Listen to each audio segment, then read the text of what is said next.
Hi, I'm Katie Sky and welcome to my channel and welcome to Pinecone. This is my fall Forestcore island and this is the build that we did last week. This is my house and this is the outside of my house. If you missed the video last week, make sure that you go ahead and check it out so you can see the build. And today we're going to do this area. This is a villager house, Dora's house to be specific. And we're just going to jump right into it with starting with moving her house in and then getting the little mat for outside, the little welcome mat, and then cleaning up all of these weeds, of course, because we can not decorate with these all over the place. Now, for today's video, I'm not super sure what else I'm going to be building along with Dora's house. She is the last villager house. So I don't know, maybe we'll do the sunken pathway that you can kind of see there that hasn't been coated or decorated yet.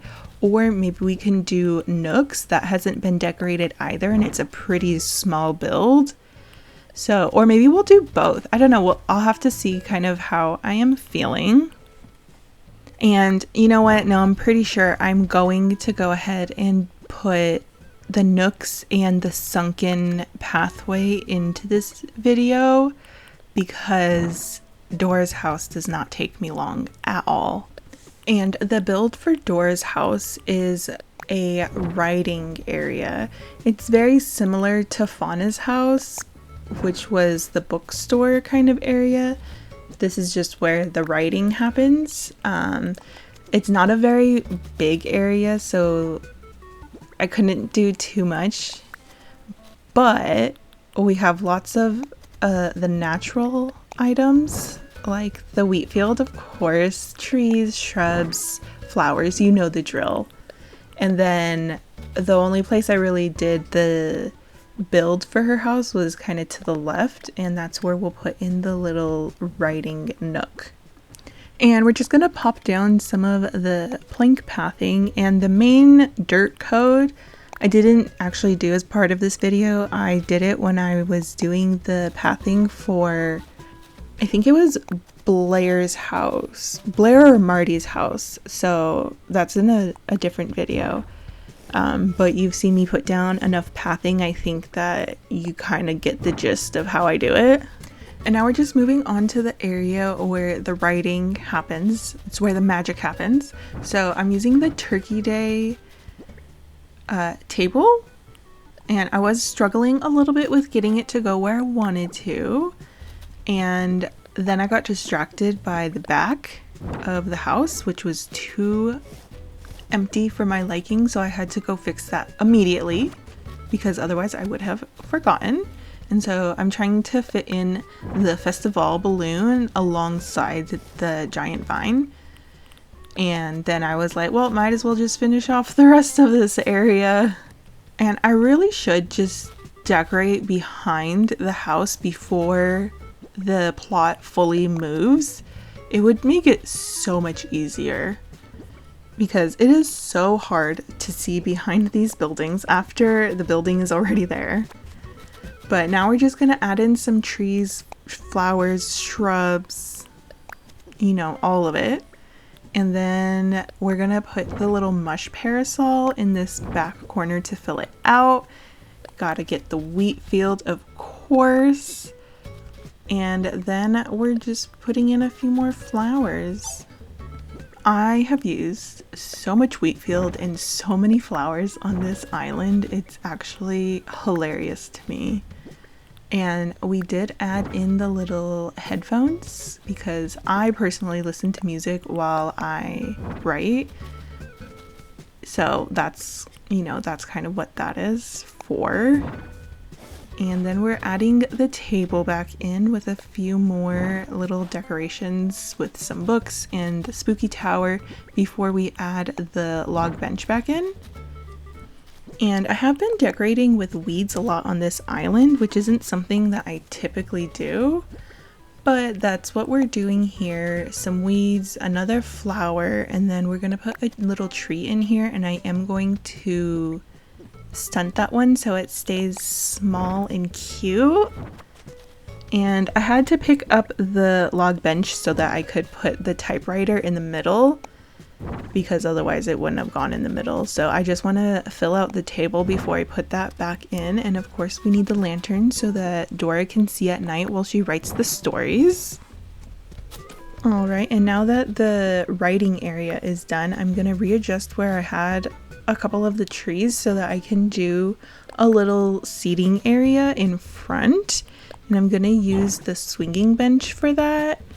And then I'm going to put some more flowers. Lots of flowers in this area. I love decorating with the flowers, which is why I always have so many flowers on my islands. And then we of course need our little bat friend, and then I decided to add some code underneath the swinging bench. I wasn't sure which code I wanted to add at first. I started with this blanket code, but I didn't love how it looked underneath there, so I just went with like the regular codes that I've been using a ton, just the little leaves and then the little stumps, which I haven't actually used a ton. And I don't know why, but so those are the codes. And then we added back in the wheat field once I could get it to go in the correct position. And now with a drastic light change, you can see that we're done with Dora's house, and we're gonna go down to the sunken path and over to Nook's Cranny so that we can build this area out. And I might even add in this rock garden that I've been slowly working on over here, especially since it's all kind of like in the same general area. So yeah, we'll also do the rock garden. And to start off, we're gonna head back towards Pudge's house, and that's where we're gonna start doing our pathing. There's a lot of pathing for this, and I'm not using the custom code terraforming thing with the helmet. I'm just using it so that I can actually see, so that the camera tilts all the way, because this area that I'm working on right now is really hard to see at all unless you have like the up top camera view, which makes it kind of difficult to work in. And the sunken path is just in between the campground, if you remember way back to the beginning of the island, and then basically where the kind of like relaxed neighborhood is right in front of Dora's house. That's kind of the area that it's in, like, and like behind resident services a little bit. And it's not going to get too much decoration. It's mostly just getting the pathing and then a few things here and there, like there's going to be a seat here and then some wheat field, and I mean, you'll see, but there wasn't too much that I wanted to do with it because I didn't want to make it difficult to get through. I wanted to make it still very easy to walk through without, you know, getting stuck on so many different items. And Nook's Cranny was actually a pretty small build for me. It wasn't a lot of space that I gave myself to work on this because it's just kind of tucked into the side of the cliffs, which is very cute, but I normally have a much bigger build for Nooks. I'm not really sure why, that's just how it always ends up working. So it was fun to do something that was a little bit tiny. And I'm not gonna lie, I did get halfway through this island before I even remembered that I hadn't done Nook's Cranny yet. For some reason, I thought that I had already done it, and then I looked at my map and I'm like, oh no, Nooks is still on the beach. I have to move it. But luckily, I had the perfect spot for it in this little sunken pathway, and I really loved how I was able to squeeze it in here. So it was a happy accident for sure. Now that we have the general shape of the pathing, I'm going to go back and see if there's any areas that need to be reconfigured. Like this area, I didn't like the shape, so I was just going back and tweaking it slightly, which is my normal process for how I do path. I get the general shape and then I go back and tweak as I need. And when I am decorating, if I find that it needs to be tweaked even more, I will do that. But I like to kind of do it in those 3 phases. And now we're moving on to getting the trees in the area down. Now, I didn't have a lot of area to work with, like I said, so getting a lot of trees in here was very difficult, but I got a handful of trees in there, and then it's mostly natural because it is a natural island. And we can't forget my favorite festival balloon item. I love it so much. My obsession with it on this island might be getting a little out of hand at this point in time, but I'm just going to keep going with it because it brings me joy. So we're just going to continue just plopping down some cute decorations. It's not going to be anything too crazy over here. Mostly just, honestly, the festival balloons, trees, shrubs, flowers, and a couple of other things. Now I'm just trying to figure out where I can get trees in without the cliffs giving me issues. Which this one gave me, this little bump out, it gave me a little bit of an issue. But we worked around it. So more festival balloons, as I said, it's getting out of hand at this point. But they're just so pretty. Even in the early morning light, like they're so pretty. And I do enjoy using them on spooky islands and fall islands. Speaking of things that I'm obsessed with, IRL, we just celebrated my little Bella Bean's 5th birthday. I have had her for 5 years. It doesn't feel like she's been here for 5 years, but she has. She's so cute. So we got her a little pup cup, and you know, we got to go to the park, although we go to the park every day, so it wasn't that different, but it was a fun time. And you know, her adoptiversary is coming up in July. And if you don't know who I'm talking about, I'm talking about my little Chihuahua mix. She is the love of my life. I adopted her when she was 8 weeks old. She's gotten me through a lot of really rough times, and I just love her so much. She has the attitude of a Chihuahua, and I love it. Even though she barks at everything that moves, she is just the light of my life. I am that type of dog owner. She is my child, and I love her so much, and I cannot believe it's been 5 years since she was born. And the story of how I got her is, well, I adopted her from the SPCA here where I live, and I saw a video on social media, I think Facebook, that the local SPCA, you know, posts the incoming animals, and her entire litter was brought in when they were 1 day old, and they were just showing all of the videos and pictures of them in the little puppy room just having a ball. And there was this one little puppy that was crawling over all of her brothers and sisters, and I was obsessed with her, and I was like, oh, I need that puppy in my life.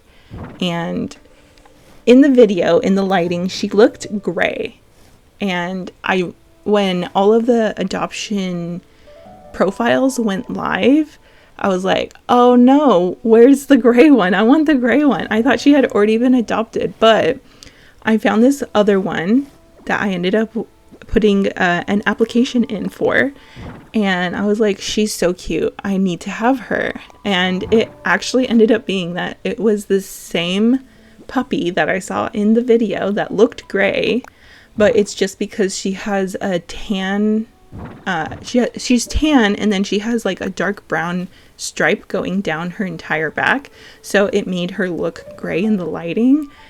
But yeah, I got her at 8 weeks old, and she has been my little buddy ever since. And I just spent so long talking to you guys about my dog, and I'm sorry. I hope you don't mind, but you know, she is adorable and loud, and she judges you hard. But you know, 5 years is wild to me, and we are just finishing up putting our little decorations on this area.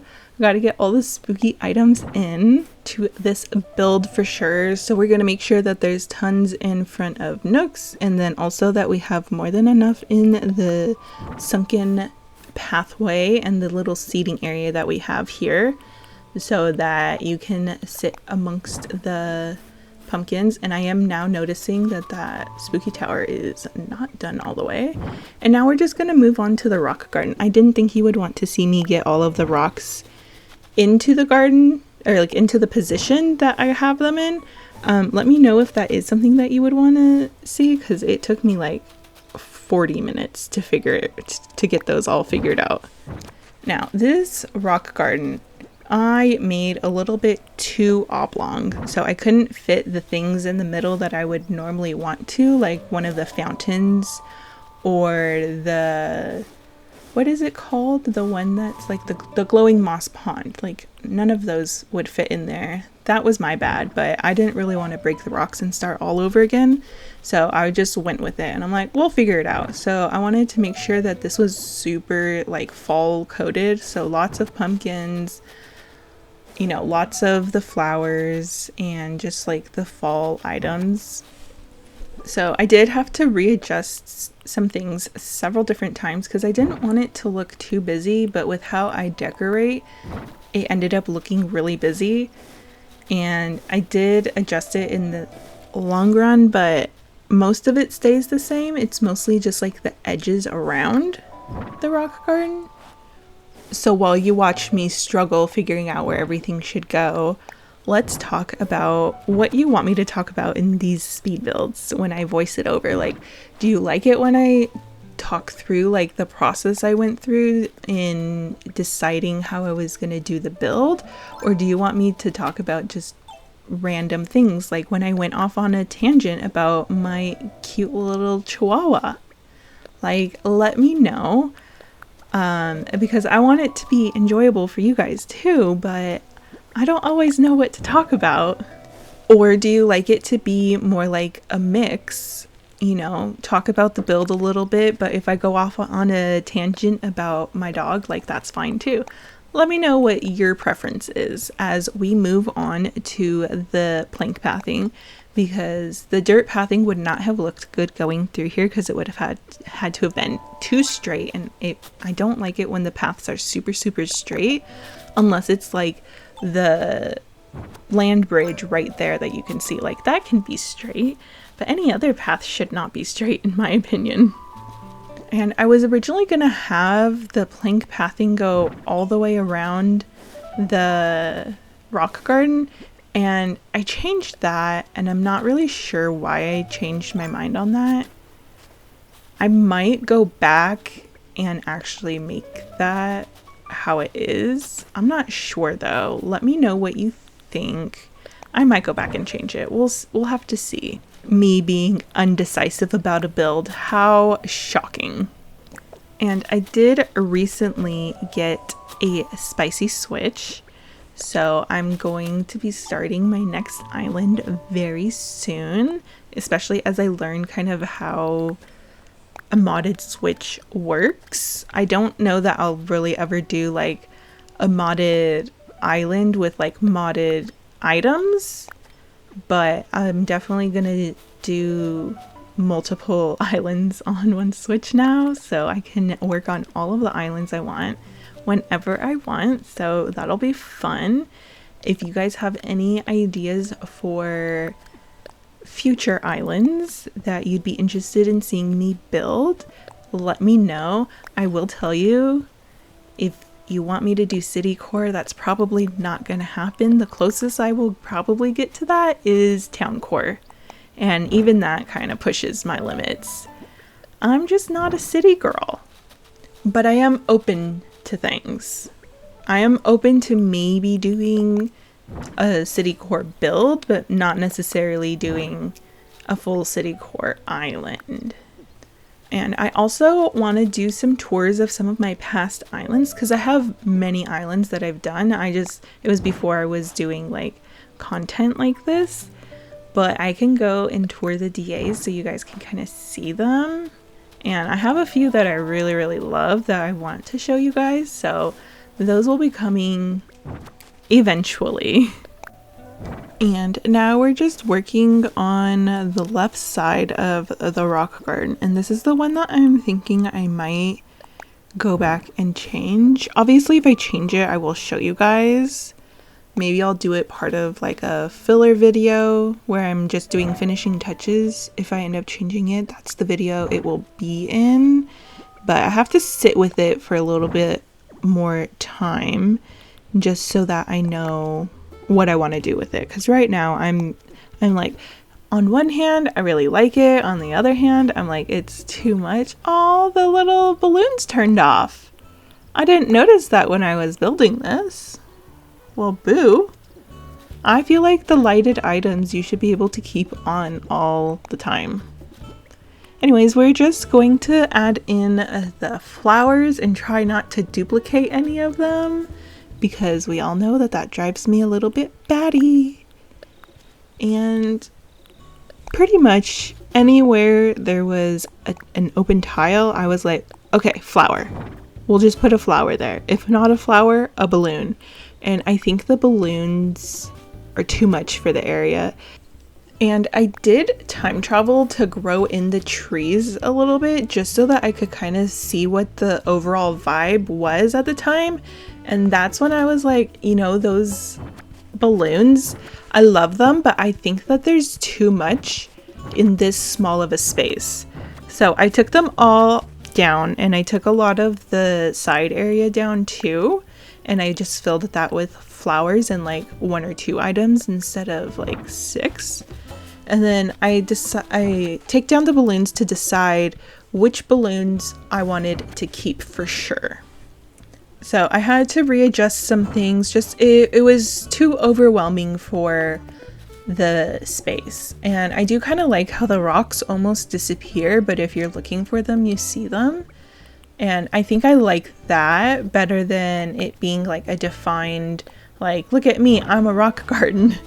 So we did add a couple of the festival balloons back in just these couple of areas and put down a little bat friend, of course. And that is the build, you guys. I hope you enjoyed today's video. If you did, don't forget to like and subscribe. And if you need to get caught up, go ahead and check out the Pinecone playlist so you can be all caught up on everything we've done so far. And I will see you in the next video. Bye!